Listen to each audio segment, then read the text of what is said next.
So welcome everyone. So in this session is more about like app protection policy.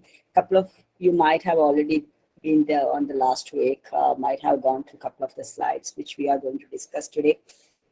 Just recapping on those quickly, like what is app protection policy, what are the legacy methods which have been used, and what exactly differs from a device when it's an app protection policy being deployed.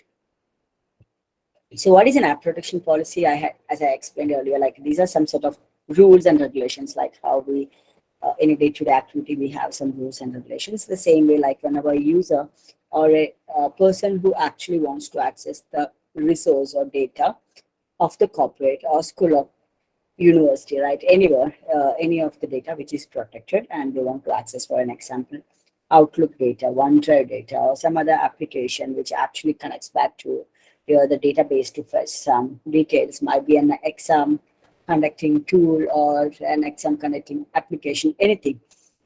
Any of these applications can fall under app protection policy, which will be managed using a tool called Intune. Intune is a mobile device management. Now it had been changed from mobile device management. Now it is called as enterprises management tool, which capable of managing any kind of end user devices, kind of iOS device, Android device, your smartwatch, HoloLens, or like any other AI integrated lenses, uh, MacBook, Windows devices. All these kind of devices are considered as an end user devices, right? In what happened with an end user device most of the time, because this goes back to an end user. Sometimes end users are not very aware of the security which they have to follow. They might get these devices connected to any public Wi-Fi or a Wi-Fi at a coffee shop or anywhere, wherever they want, they can start work. They think that, okay, let me use this public Wi-Fi and start using this device to get access to my corporate network.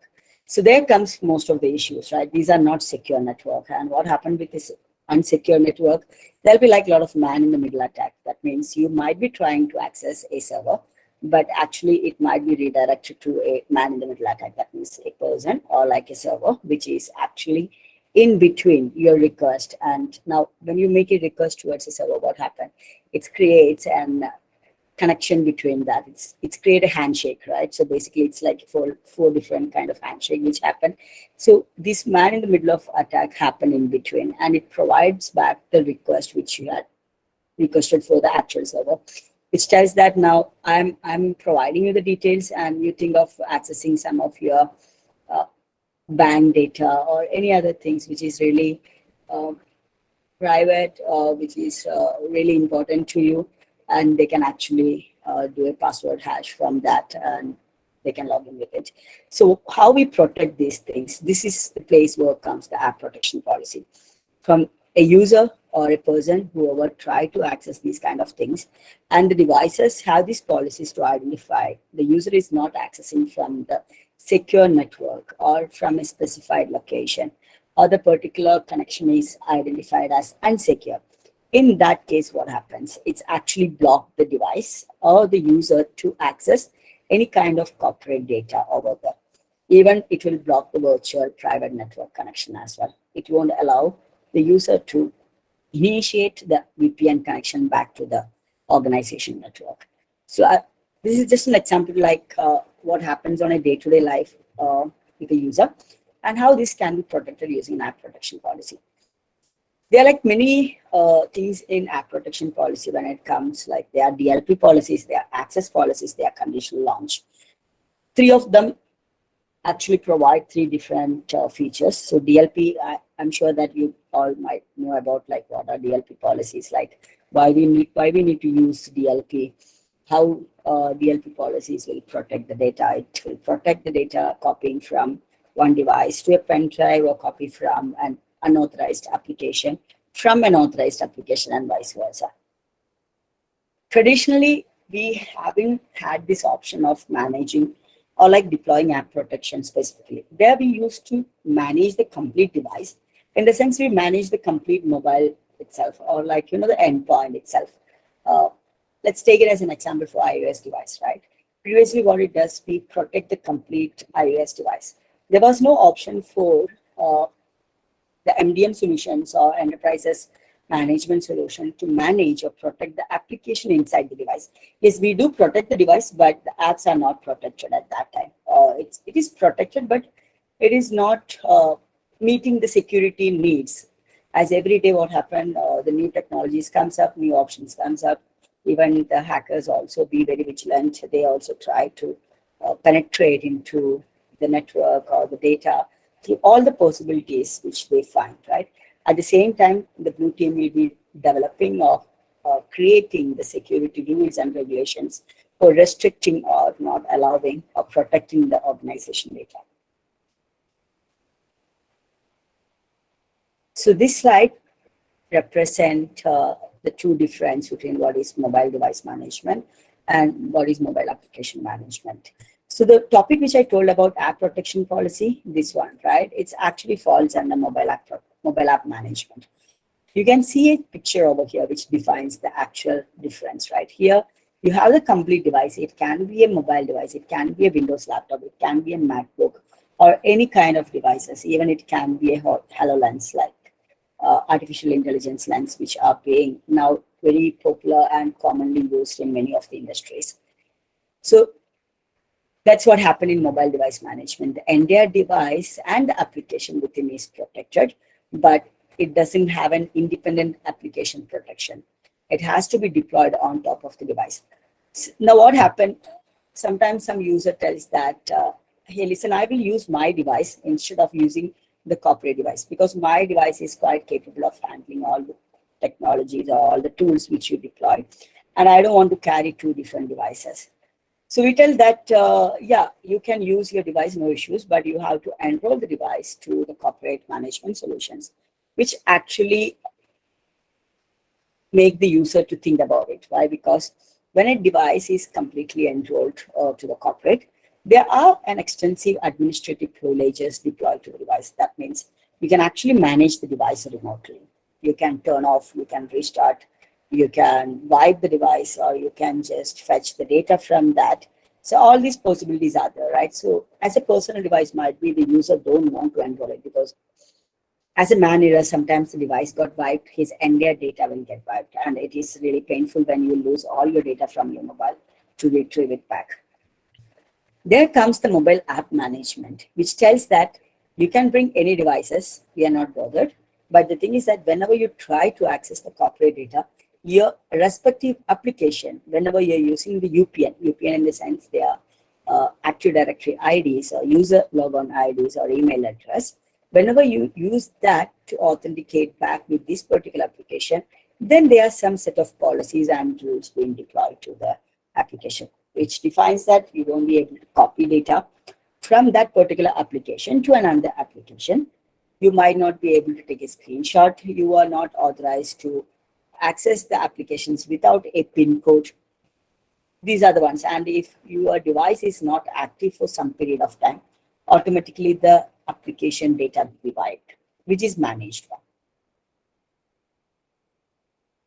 I hope this is clear for everyone. Yeah. Yes, someone want to ask some question? I saw someone had unmuted.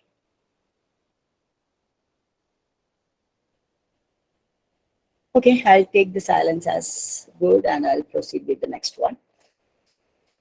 So the diagrams represents how actually the app protections are deployed to a device. So right now in this device, there is no app protection policy deployed, or there is no protection at all, or there is no policies deployed for the applications. So you can see over here the data being copied over here can be anything that is related to organization. It can be a school data, university data, college data, or the corporate data. And this comes to personal side. So whenever a device being used for this purpose, there'll be like a partition or like a space divided, one extensively for corporate and one extensively for personal storage. So all the applications called device storage or any other cloud solutions like docs and other things, or even OneDrive, when you configure that with your personal account, that is considered as a personal storage or like a personal partition inside the device, right? At the same time, we have a corporate partition also, where the data are being stored from the corporate side. Now, what happened when there is no app protection is that you have some legit data over here in the world, and you try to publish that into Twitter or Facebook.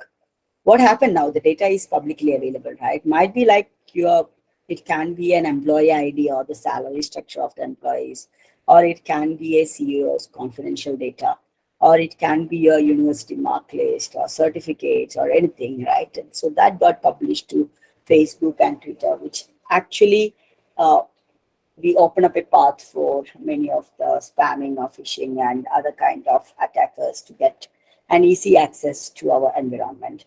The same way, even when we store this data in our device storage, you lose your device, and anyone who receive the device, they can actually get the data from the personal storage, which really put the organization and other data in risk.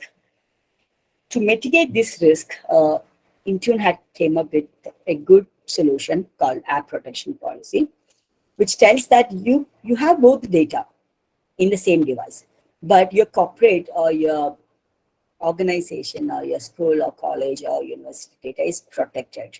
So you can see a sign with a lock over here, and it only extends towards the corporate area, but not towards the personal area, which tells that your devices or your particular area for the corporate data is secure, and your personal remains as it is. Why? Because we are only bothered about the organization data, right? We are not bothered about the personal data, because for us, the more important is the data which is provided or like which is managed by the organization, school or college or university. So this tells that any data which belongs to corporate are protected, and any data outside of this scope are not protected. This tells that now my device, I have a device, but only my corporate data is protected, which provide a less security over the right. What happened when my complete device got stolen or someone accessed my personal data? How I can protect that? That comes with the next solution, device having both app protection and enroll to Intune. Enroll to Intune is like MDM solution, which I explained over here, mobile device management. So it's a combination of MDM along with MAM, which tells that your mobile device itself is secured. On top of that, your applications are secured. So that comes, it's explained in this picture. So these devices have both the policies. What is MAM policy? Again, it's like app protection policy. The names have been a little bit updated, the terminologies. So app protection policy is deployed to the applications where the corporate data is stored. At the same time, the complete device is protected with the solution called Intune. So Intune is a solution from Microsoft. Basically, it's an enterprises management solution. I'll be showing you about Intune in this one itself. I'm just trying to log into it. So after this slide, I'll take you through Intune and show you how these app protection policies are actually configured and what are the settings available with that. The last one is about app protection policy on unmanaged device. This is a similar case which we discussed over here. The device is unmanaged, but the applications are managed, which typically like a BYOD scenario. I use my personal device in my corporate environment for accessing all the corporate data. And we have deployed app protection policy. So what happened with my device? Whenever I'm trying to access my organization data, it checks some of the policies by asking like what kind of version you are using. If you're using a lower version, then you are not able to access it. It tells that your device is not compliant and you are not authorized to access the data, and it will be blocking my access towards the organization, which actually secure the organization data accessing from an unauthorized or like or non-compliant device. That is considering the first part of app protection policy. Till this we had covered in the previous call, and we moved to the lab session. So I'll take you to the lab meanwhile. I hope everyone are following, right? If someone have any question or any doubts, please feel free to stop me and ask the question, or if you want, you can type it in chat or you can ask at the last. I'll be keeping in last 10 minutes for all QA, 10 to 5 minutes for QA session. Not only related to the topics which we are discussing in general about all the security things which are related to the endpoints, because my focus more on endpoint devices. Why? Because endpoints are the major things. You have all kind of devices with you, and that is the easiest way for a hacker to get inside your data. And not only your data, it can lead a penetration towards the organization data as well.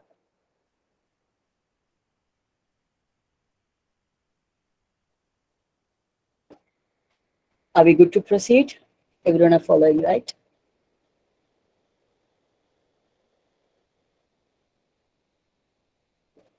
Okay, thank you. So this is the place, or like, the in cloud, especially in Azure, we call these as blades. So we have device, apps, endpoints. So these are considered as each blades. So this app protection policy comes under app section. You can see an app protection policy over here. And whenever we create a policy, we have to define like which operating system it has to be deployed, whether to an iOS, Android, or Windows information protection. It just make a different name, but end of the day, the actual result is same, or like, the outcome is same. So I have created a global policy which defines that this policy is common for any devices which falling under iOS or iPad OS. Any user using an iOS device or an iPad under this tenant or getting enrolled with this tenant, they will have these protections applied on that. Last time we discussed what are the apps can be included in this kind of protection, right? You can include all apps. All apps in the sense, it doesn't mean that all the applications will fall under this. There are some of the applications which are approved by Microsoft or which actually works along with Intune. Like there might be a line of business application which cannot support app protection policy. So the developer has to get this integrated with Intune SDK, and after that it will start, or it can get added to app protection policy. So you can see over here some of the applications which I have already added over here. Most of the applications are added. At the same time, you can see custom apps over here. This is where we discussed about line of business application. So whenever an iOS application or an Android application is being created, or a Windows MSI package is being created, what happens? There will be a bundle ID or and custom uh, selections like a URL or anything for that. So most of the case, when it comes to iOS, it's called bundle ID. For Android, it's APK URL.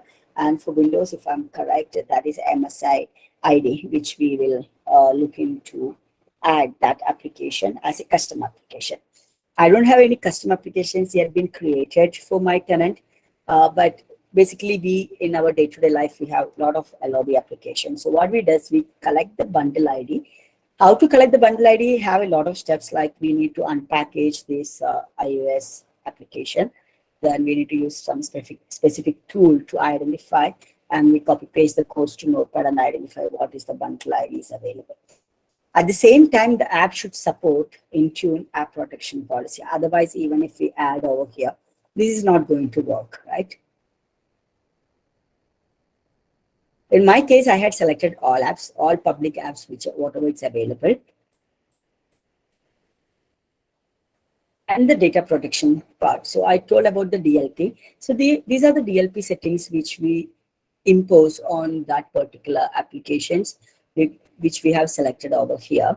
It prevents the backup, whether the user can do a backup or not. So we allow the backup to OneDrive and send organization data to other apps. Imagine that you're sharing like your organization data to Facebook or anything. So that is the settings which we restrict over here.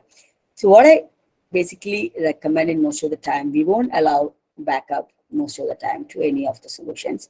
Instead of sharing the organization data, we allow users to share this only to the policy managed apps. That means whatever the app selected under this protection policy can share the data between the applications. At the same time, there are like some of the apps that can be accepted from here, like Skype, because it is not available in all these apps, right? It's not there. So we add that to the exemption, like calendar applications. These are some of the applications which are not available at this moment from Azure. So those has to be exempted from this explicitly. The same way, some of the links, what happens now, you got an email and the email have a URL in it, you try to press it, it won't open, or it cannot open in an Edge, or sorry, Edge is part of this one, but Chrome and other things. Why? Because we deny sharing or opening that universal links, except anything from policy managed app. So you can select that, put the URL over here. For by default, we have some for iOS like maps.apple.com, facetime.apple.com. These links are already exempted. When you're setting this up, it is very important that you are not providing an exemption for any URLs, because you have to review what the URL takes you to, because recently there was a vulnerability which had been identified by Apple.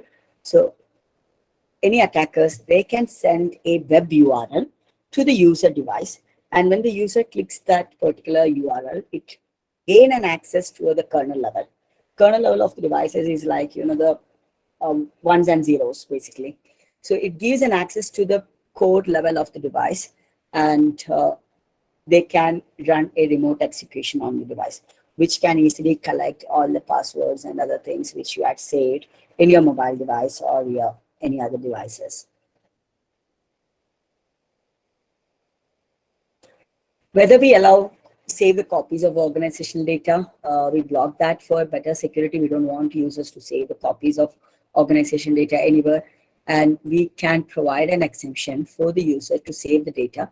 So most of the organization provide OneDrive for Business. Why? Because it is the same location where the user authenticated, or like that particular application is managed and protected, right? So we provide that, and again, it's up to the organization or the school or the college what are the other things to be accepted. Whether box is allowed, then we can allow it. If local storage is allowed, because if the device is owned by them and you drop the device back once it's being used, then there's no issues in providing to all these words, right? And instead of that, you can directly provide allow instead of block and selecting the application. But if you want to select any extension, or if you want to allow saving the data to explicitly some of the application, which are like 5 application available at this moment, to this, then you have to select block, and I allow the users to save data only on this specific application. Why we are doing this way? In the sense, as I told earlier, if the device has been compromised, then we will be definitely isolating the device, right? We will try to wipe the device, remove all the content from that. We will restrict the user to connect it back to internet. In such cases, we need the data as well. The data should not be completely wiped as well.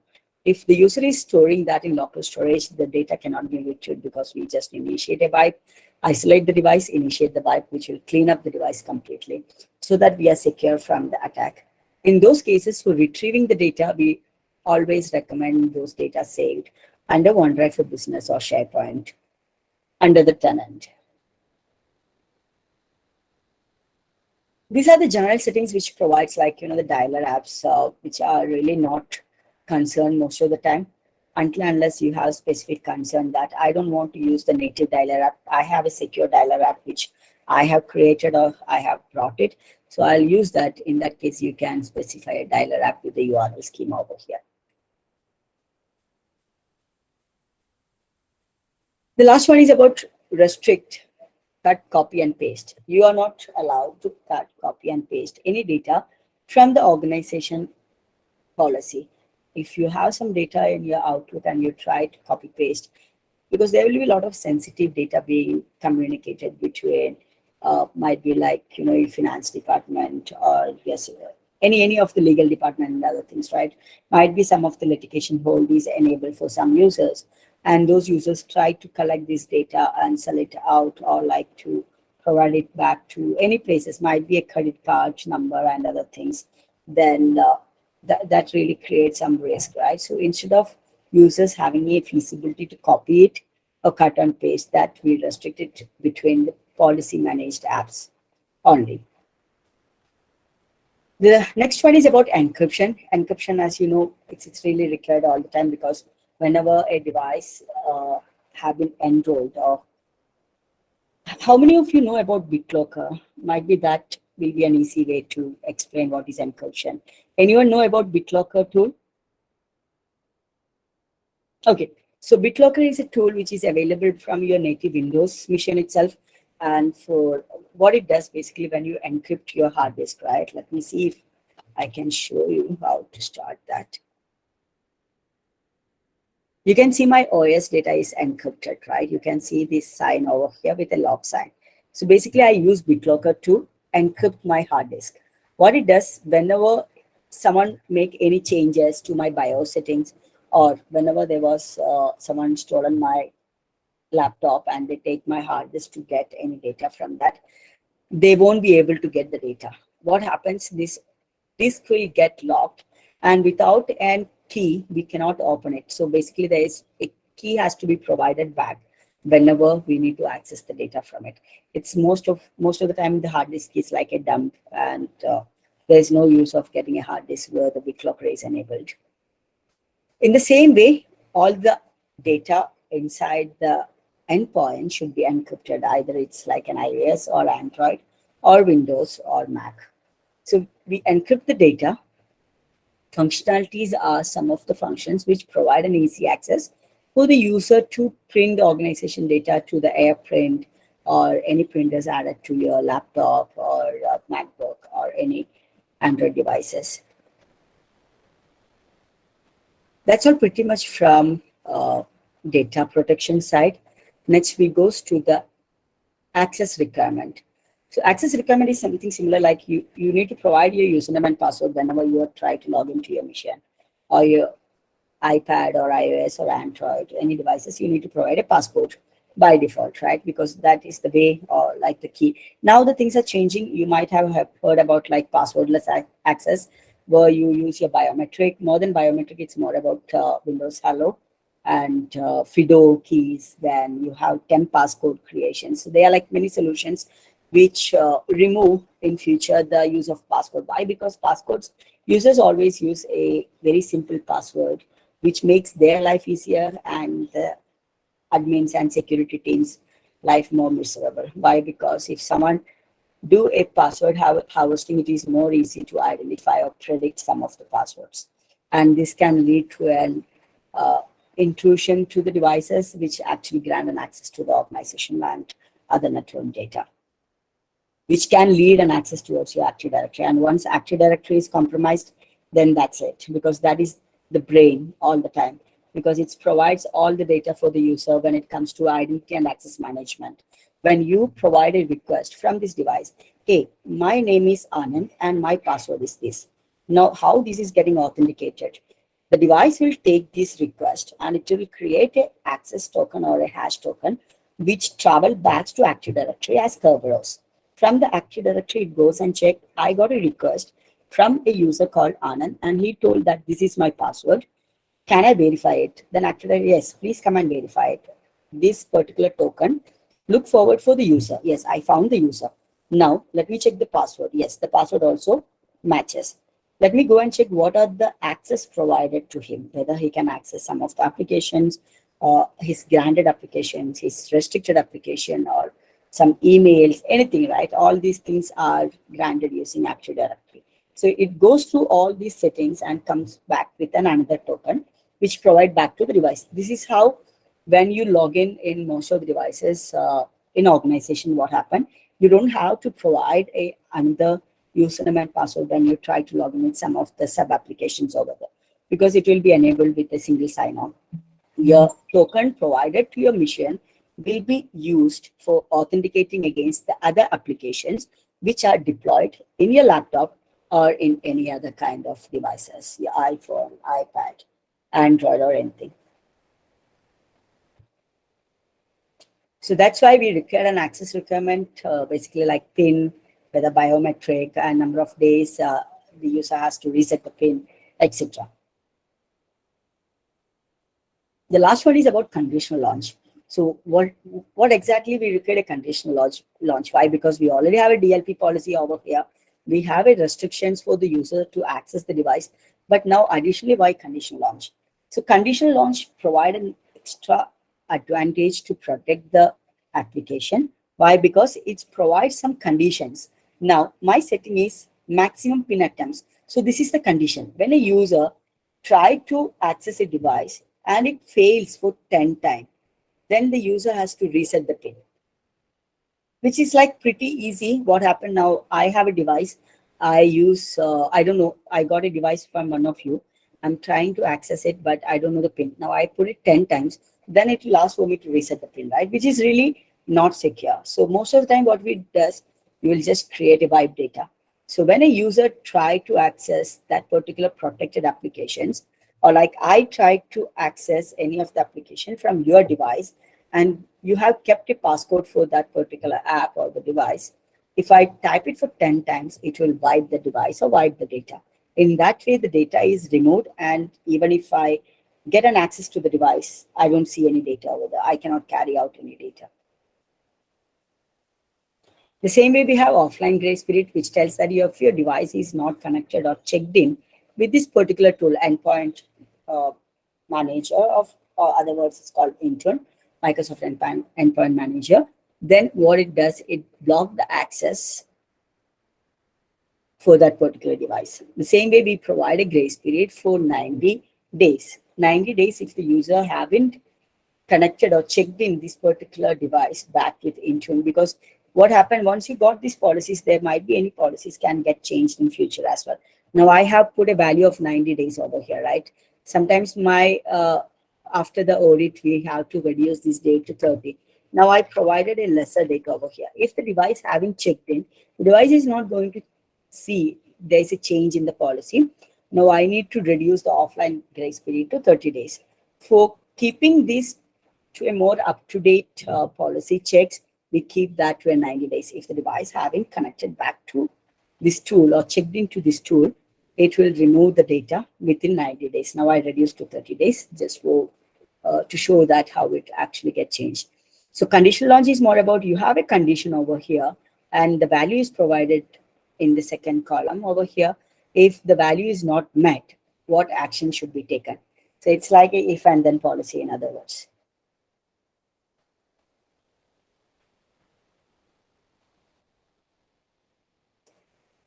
So that's all from app protection policy. Anyone have any questions, or someone would like to discuss something which is related to the protections related to application? If not, we will move to the next section called conditional access, which is like another best practices, or like a pretty much good tool from Microsoft to provide an access for a user. In the same way, like a user try to access, it tells that with the set of policies, identify whether the user is allowed to access it or not.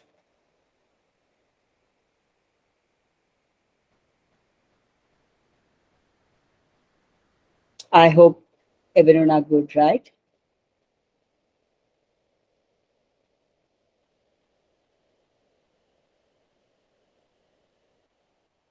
Okay. So I take the silence as yes, and moving forward. Please stop me in between if someone have any questions and other things. So what is conditional access? As I told the conditional launch, it's somewhat similar like the conditional launch.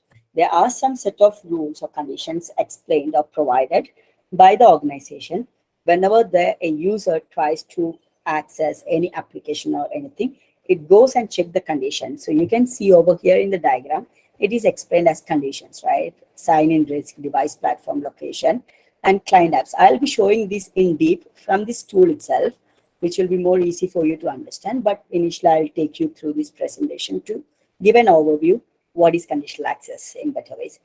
So this can be deployed to an identity. Identity in the sense like your user account, and applications, cloud apps in the sense any applications which are available in cloud. When we use conditional access, is more related to Azure, but this can be used to other clouds like GCP and AWS. But the solution is more provided by Microsoft. So any apps registered under any of the cloud solutions can be added to these assignments. And these are the conditions. We have more conditions than this. Now, what happened whenever a user requests? So example, the user called JAIN, right? So the user have a device, laptop, iPad, and a MacBook. So these user have all these kind of devices. You can see this sign, the blue sign over here with the user one, right? So these are being accessed from a different location, and these two are accessed from a corporate location. So these are corporate devices and these are personal devices, in other words, so which is more easy to segregate. The user tries to log in to your organization data using Outlook. Let's take an example of Outlook. Now, I try to configure my email address in Outlook, and it asks me to go through some conditional access checks. So what happens when I provide my username and password in Outlook? The same way what I explained earlier.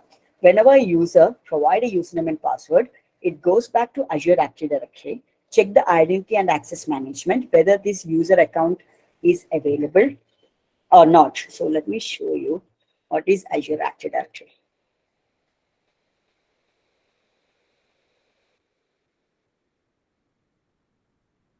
So you can consider this as a brain of the complete organization, in the sense from here is the place where all the commands are given whenever user tries to access the data, anything, any kind of things, right? Your devices, your applications, users, groups, external identities, they are like a lot over here.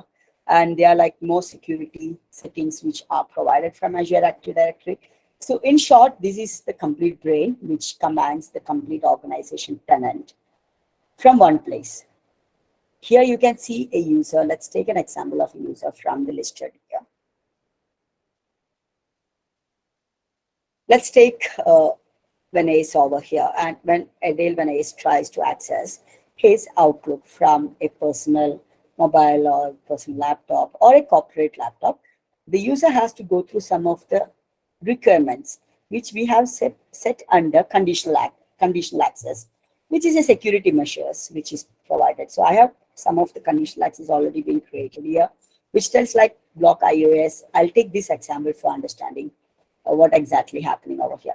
So what I want to recurve over here, users who want to configure their email on a native client in iOS devices or in Android devices, even in your Windows devices, you have a native client called, for Windows, it's called Mail. And for iOS, it's, I think, it's Mail. And for Samsung, again, it's like Samsung email. So these are the ones which I'm familiar. I need to block a particular configuration, or like users should not configure their email on a native application. Why? Because native applications are not completely protected, especially for iOS. Native apps doesn't support modern authentication. It still use the legacy way of authenticating. You have to provide your username and password. So that is another good point which you can definitely look into. What is basic authentication and what is modern authentication? Because authentication is one of the major part in security, right? Without an identity and access management, it's too difficult to run the show. So I'll share this identity. I have written about it. I'll share the link for everyone so that you can go through it later whenever you get some time to understand what is basic authentication, what is modern authentication, how this differs, and why we have to move out from the basic authentication to a modern authentication. Modern authentication can be anything, like it use an OAuth, like open authentication and SAML or FedRAMP. What happens whenever a user tries to access with that, it's actually provide a multi-factor authentication. You people might be already using it for your Facebook account or for any of your public accounts, right? You might be already having a two-factor authentication, but it's not only limited to two-factor authentication. It comes with a passwordless authentication. All these new kind of authentications comes under modern authentication, and it doesn't carry the password hash back to Active Directory. What happens in basic authentication, whenever you put username and password, it actually carries back this password in a hash. Hash in the sense like it's changed the password into a complex letters, and it carry back to the Active Directory to get the authentication details. But when it comes to modern authentication, the password hash is not being carried, because there are some claim rules which have been created between Azure Active Directory and the particular application. So it has to get satisfied with the claims. That's all. So these are the user workloads which we have selected, all the users and groups. So I selected the particular user called Adele Vance over here, and the application Office 365 Exchange Online, because that is the one which provide an authentication back to their emails. So when we go back to the presentation, right, you can see the identity. Identity in the sense the username or that particular user account should be a part of that conditional access. So you can see the user is part of this conditional access, and the application Office 365 Exchange Online is part of it. So right now we satisfy the assignments over here. We have a user identity added, we have a cloud app added over there. Now, what are the conditions? So conditions in the sense like, as I told you, if and then. Now, I have this in place for an example. Let me take you to the configured one. Modern authentication clients can be only authenticated with mobile apps and desktop Exchange ActiveSync other clients. Any of these clients part of this conditional access, and any devices, irrespective of the device, whether it's a Android, iOS, Windows, or any kind of device, right, are part of this conditional access. It has a user risk level if the user is signing from an unauthorized. For an example, I told like you are using your device to get an access to your corporate data from a cafe or any other place. It's considered as a risky sign-in. Why? Because it is the signing request is coming from an unauthorized network and it is going to identify. So if I change the configuration over here, all these kind of things will be blocked, or the user won't be able to configure that particular email in any of the devices. Right now, I'm not adding that one because my specific is only to that particular application. The user has to enroll the device. So that's my actual take. You have sign-in risk level, what are the device platform, location from where you want to access this. So you can see there like any location, all trusted location, selected location. So when it comes to selected location, there should be a location identified. There's a place where we need to set the IP range. Imagine that 192.168.1.1 to 192.168.1.10 are the allowed range of IP address who can access the data. They can identify that and provide a location IP range and assign to it.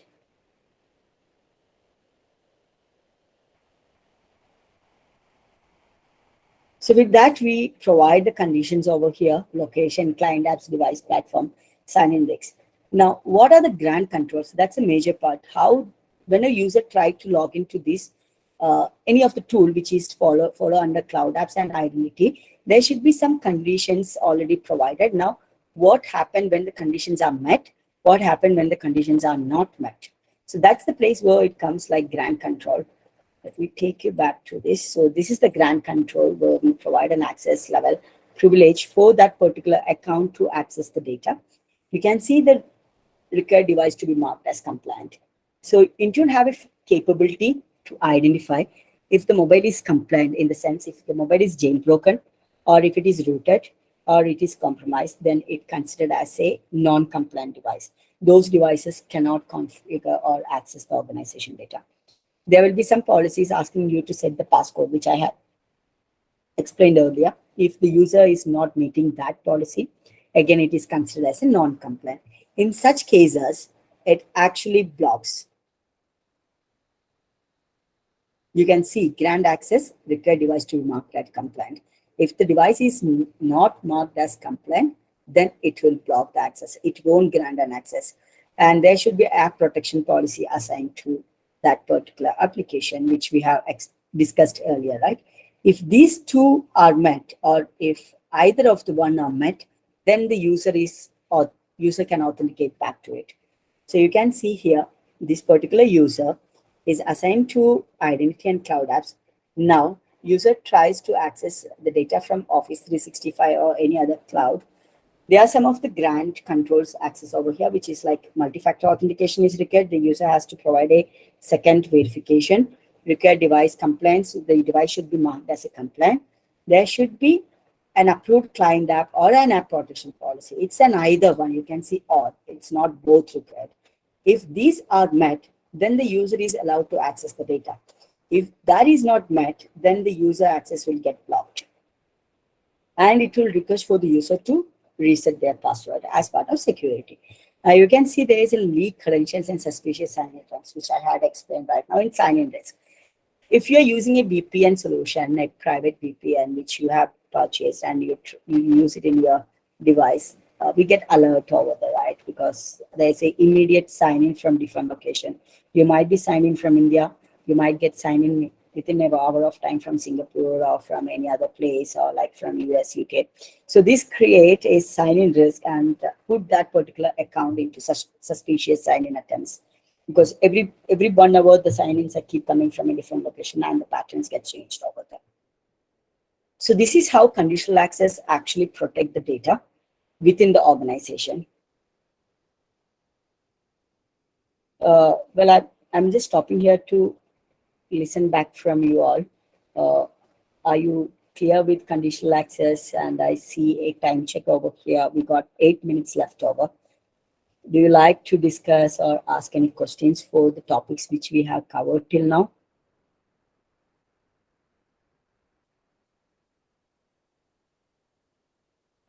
If you don't like to talk, you can just drop a chat as well. It's fine. I'll just go through it.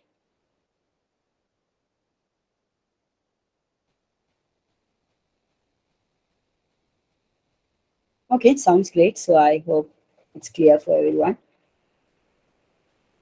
I would take another example for app protection policy. I'm not sure how many of them are aware that there was a major release of issue with Apple recently.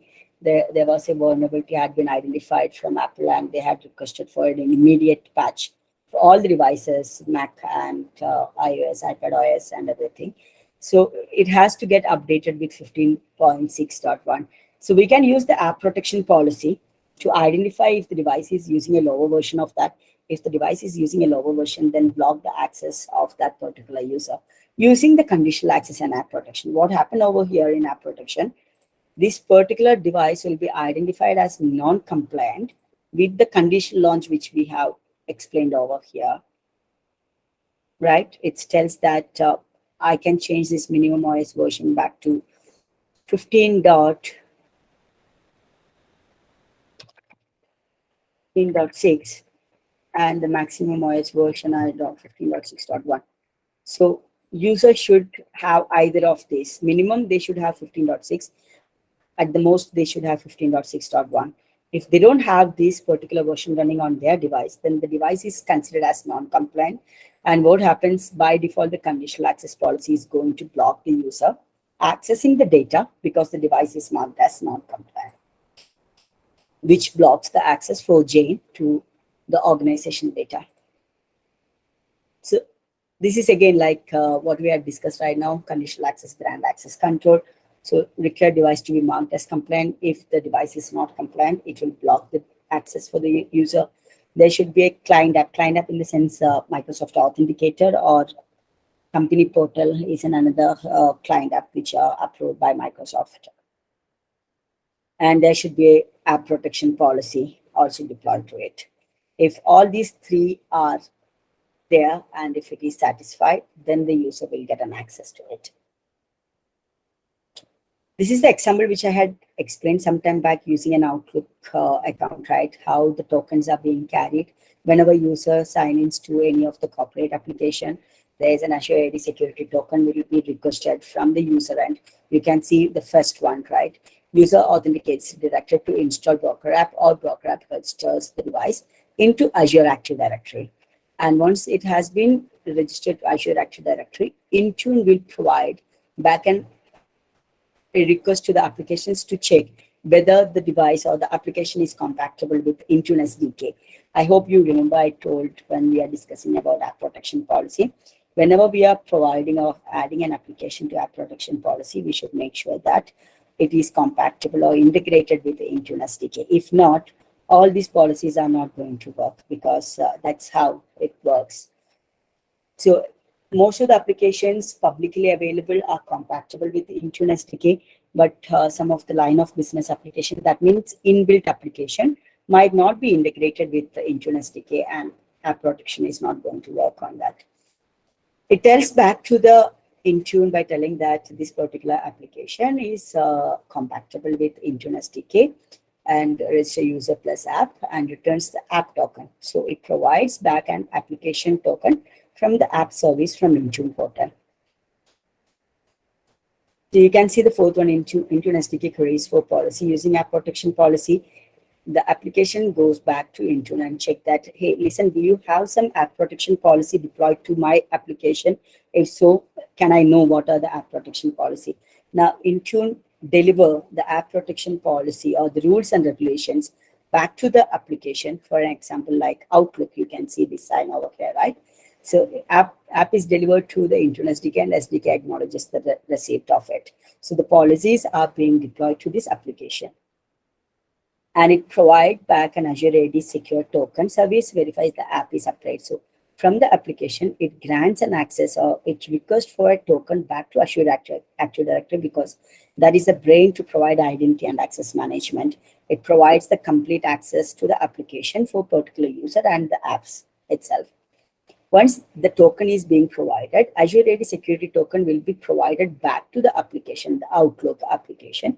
Once it has that particular token, it allows the Outlook application to get an access to the Exchange Online, because Exchange is the place where all our emails move forward. Whenever you send an email to any person, what it happens at the back end, there will be an exchange.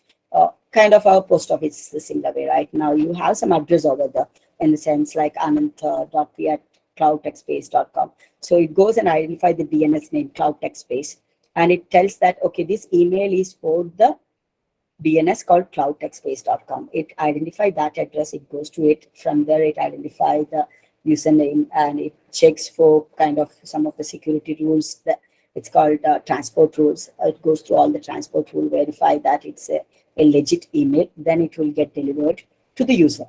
So once the user have all these steps completed, like the user request for an authentication, next the Intune will check whether the application is SDK compatible and it is registered for an app protection policy. If so, it provides back the app protection policy. Once the app protection policies are satisfied by the application, app service will request for a token to the Azure Active Directory.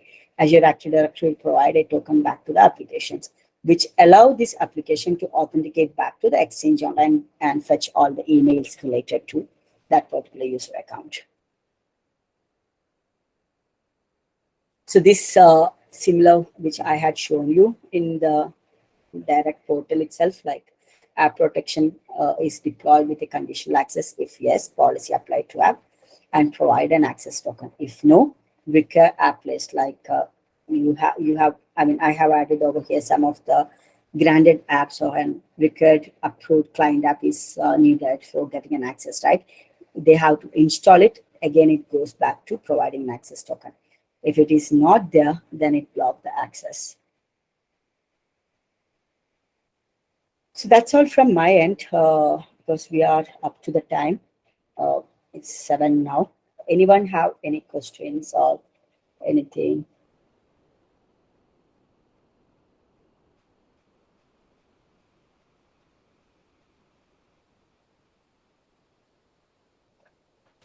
Dear students, if you have any doubt, you can ask now or put it in the chat box, please.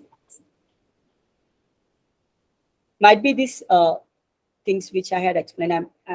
I don't know whether you have an experience too. I'm sure you might not have it, but these are like commonly available tools, or like, you know, the conditional access is like very a common scenarios nowadays, which being used in most of the cases when it comes to security, because that's provide a better access control. You might be learning about identity and access management, because that is one of the major part when it comes, because identities can be compromised easily. So if you have any doubts related to anything related to identity access management, device identity access management, or the cloud related security stuff, please, you can ask, no issues.